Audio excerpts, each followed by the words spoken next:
markaan macallin ka hadlayno waa muhiim arrintan inaan dhegeystaan.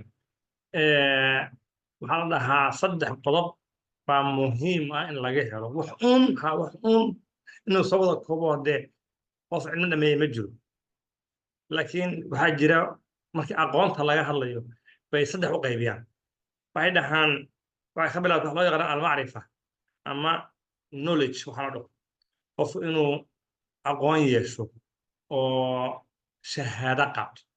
taas waxay dhahaan waxaa loo tagaa jaamacadaha kolleejooyinka iskuulada loo galaa marka qof markuu cilmi sheeganayo cilmiga u leeyahay wax uun buu meel ka gaaray shay mucayana ma ha ahaato tafsiirka qur-aanku yaqaanaa haddii la kuran yahay xadiisu garanayaa maya sayniska iyo biology yaqaan wax unbuu garanayaa oo meel kaga soo baxay ha waxaa dhahaan waxa la dhahaa knowledge ama macrif